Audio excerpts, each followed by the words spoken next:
Yeah, so today I am talking about the 5 habits that can help you if you want to start slow traveling, because I get my friends and family ask us how we do it, because we homeschool the kids at the same time.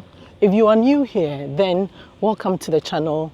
We are a full-time traveling family from the UK, and we homeschool as we travel as well. So today I wanted to make this video just to help someone who wants to, if they're a family or if they're a solo traveler who wants to really know or get the hang of this slow traveling thing, which is becoming a trend now. Yeah, so I'm just trying to walk along the beach here. But the first thing I want to talk about is stay in places longer and focus on fewer destinations other than hopping from city to city.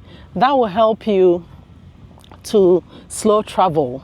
It helps you with the local culture. It helps you with the local rhythm or the rhythm of life in that place to really know how the place works. I hope I can work on this because you know what? They are trying to clean it. I think I can work on it. It's amazing how it's just a beach, but then this is Saudi Arabia for you. It's a beach, but they make it so tidy. Wow. So yeah, stay in places longer and fewer destinations. Because for us this year, we've traveled to 4 places, but then UK is basically our home. So we went to the UK, went to Italy, went to Portugal, went to Dallas, but Dallas was just 2 weeks. It wasn't really slow traveling. Salam. Hello. Morning. Good morning. And you know what? Coming to this place, which we are in 𝗟𝗡𝗥. Coming here, when you speak the Arabic, my little bit of Arabic I have, the greetings with them, they speak English, because most people who work here, come from different places, so it's more of English. I now look so dark. Okay, so yes, stay in places, stay longer in places, and choose fewer destinations. So I was saying, the only place we really slow traveled this year was Portugal, which we had a reason, because I wanted to really know the country. So we traveled from Porto to Algarve. And now when you ask me where I want to live in Portugal, it's like I'm spoiling his thing for him. If you ask me where I want to live in Portugal, I will tell you that definitely not the Algarve, even though it's sunny, or he's sweeping everywhere, or he's cleaning everywhere. So you know what? I think I need to just go. Yeah, so that is my first habit, or the first habit I would recommend you if you want to slow travel. Yes, so my next one, the second habit, is embrace spontaneity, because you know what?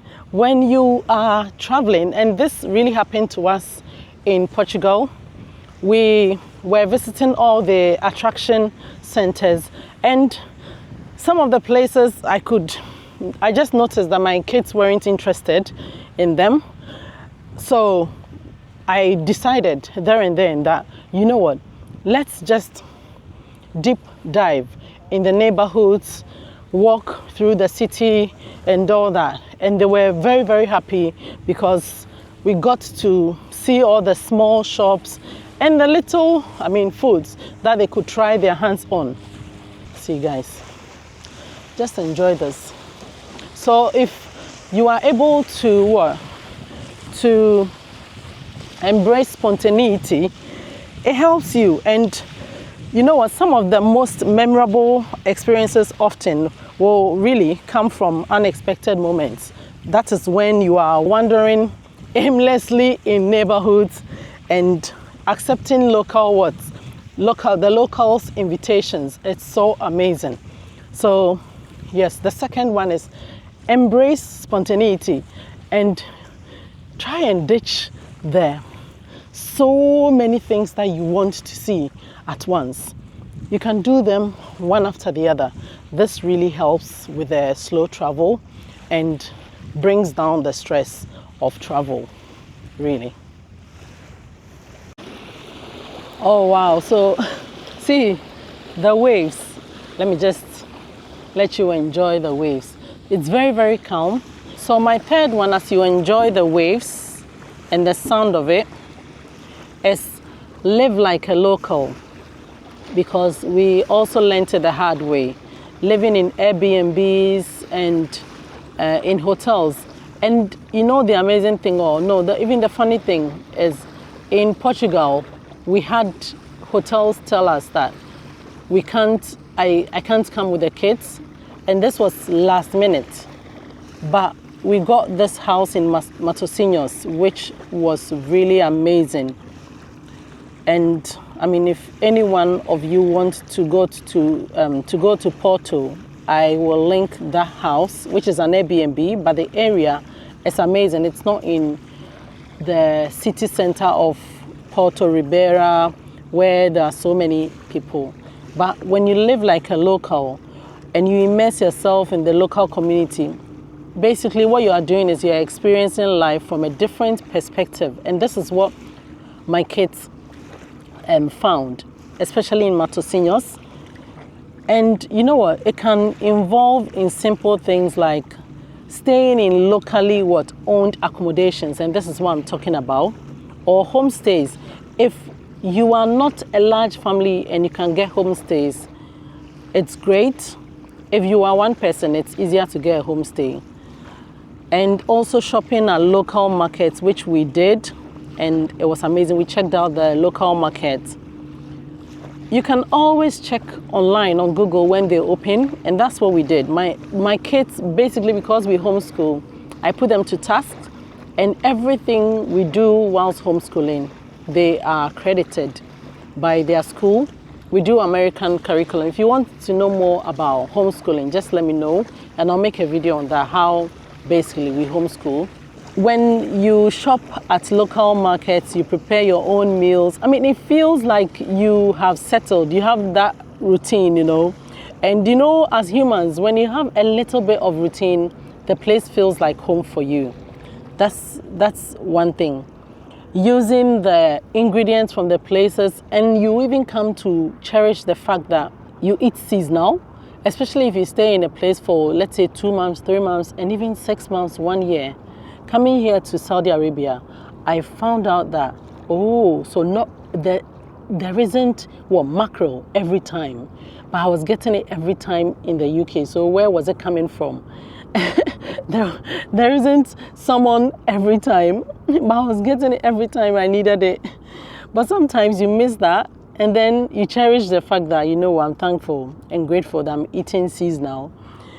And also learning the basic phrases in the local language also helps to facilitate interactions between people, because for me, when I go out to, let's say, Al-Balad, I am able to, the little salam, how to ask kam, how much, the little things, shukran, and they are happy that you are at least trying their language.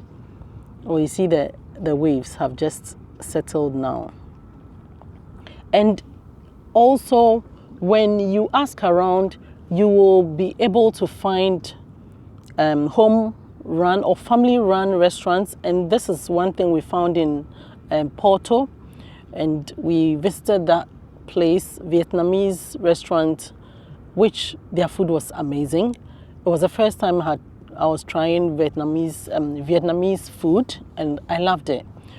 So yeah, that's one thing. Just live like a local, calm down, and everything will be fine. You will enjoy the country better than just moving swiftly. 1 week here, 1 week there, 1 week here, 1 week there. Especially when you have children, it's very, very stressful, and you don't get to enjoy the place. So Porto is one place that we always feel like we should have spent more time there. And my kids always go like, we have to go to Porto one of these days. And I go like, yes, we'll go. Yeah, so that is it. Live like a local and just, you'll love it. So my fourth one, my feet got stuck in the sand.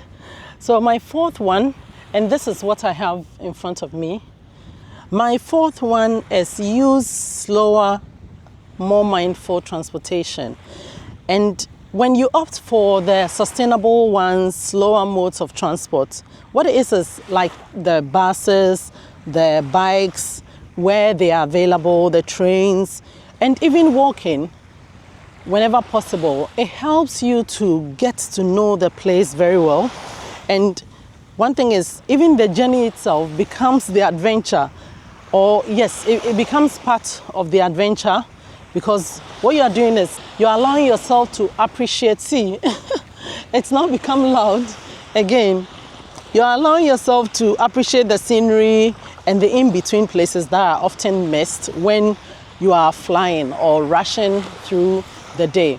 And for us, this is what I always say, we loved Porto just because we're able to take the buses. We didn't take the train. No, I think we didn't take the train. No, but the buses were walking and we were so happy. The kids were so happy. So imagine traveling or slow traveling with the kids and you are taking buses, because in the UK, they hardly, I think the first time they took a bus was when they were older and we were in Italy, and they took the bus for the first time, or the tram or so, for the first time. That is how it is. If you don't live in London, then you're always relying on your car. So for them, it was fun. And every day, a person was tasked. Okay, you are setting out the routes or the routes. Then the next person will do it the following day. So it was kind of like a challenge. Okay, today I'm going to do it well. We have to find the place and all that. And if you watch our Portugal videos, you will see them navigating the route. I didn't have to do it. All I did was tell them where we were going, and then they will do the job. And it's fun. When they came back home, when we came and I was writing the reports, they got honors for their credit, because their principal said, yes, they've traveled and they've done lots of things. So it's on their transcript for university, their high school diploma.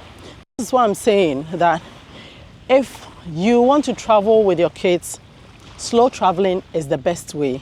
If you're a single person and you want to slow travel, yes, you can. These habits will help you to enjoy the slow travel that you do. And you would really feel that fulfillment of knowing the place, other than just rushing through. So the last one is, as a slow traveler, when we travel, and that's the number 5, and when you even going to a place and you are always on your phone, it's like, people are like this every time. When you're always like that, then you don't really see what's around you. And this is what I always tell the kids. Even when we are driving, I go like, can you put your phones down and look around to see what is there? Because we are in a generation where the phones, the technology has become so part of us.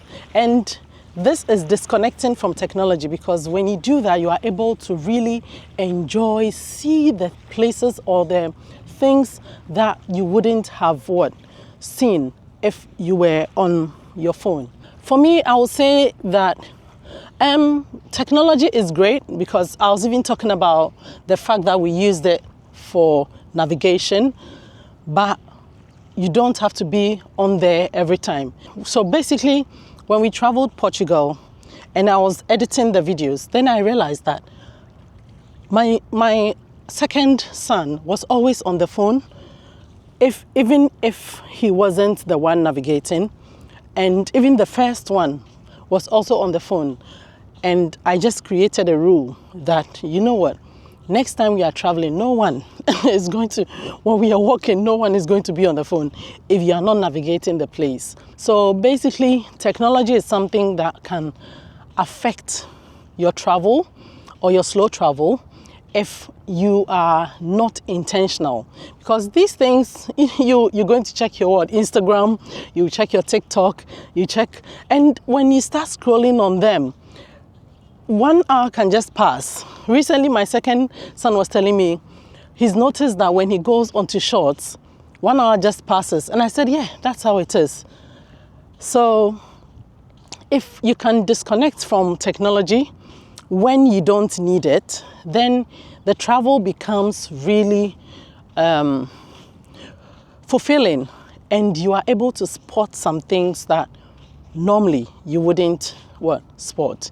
Because for me, here at the minute, guys, I'm enjoying this scenery I have here. See the scenery I have here. It's so beautiful. The color of the sea, there are 3 colors now that I see.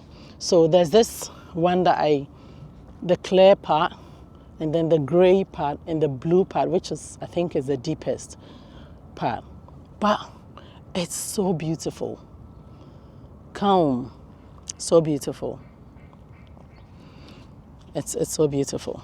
So that is it for today's video. If you enjoyed it, let me know in the comments below. And also, which one would you add to it? If you're a slow traveler and you think I missed a very important one, just let me know in the comments, because I didn't want to bombard you with so many 5 habits, just the 5 habits for you to, start the slow traveling with. And one thing that I didn't talk about is cost. When you're slow traveling, it's cheaper because you're not hopping from hotels to hotels. Hotels are great. I'm not saying they're not great, but when you slow travel and you, let's say, book a place and even a hotel for a month or 2, it's cheaper than going to stay for a week, 3 days. That's what I'm getting at. So yeah, that is it. If I've missed any, just let me know in the comment. If you are new here, subscribe to the channel. This is what we do here: migration guides, expat stories, and giving you vlogs of behind the scenes of our travel. When we travel, all the things that we want to talk about for you, to help you also plan your moves smarter. That's what we do here. So I'll see you in the next video. What do you want me to talk about when it comes to traveling, and also traveling with family? Is there anything you want me to talk about? Just let me know in the comment below. So yeah, it's me here. It's Joe here from a place in 𝗟𝗡𝗏. If you enjoy this video, then you enjoy this video here.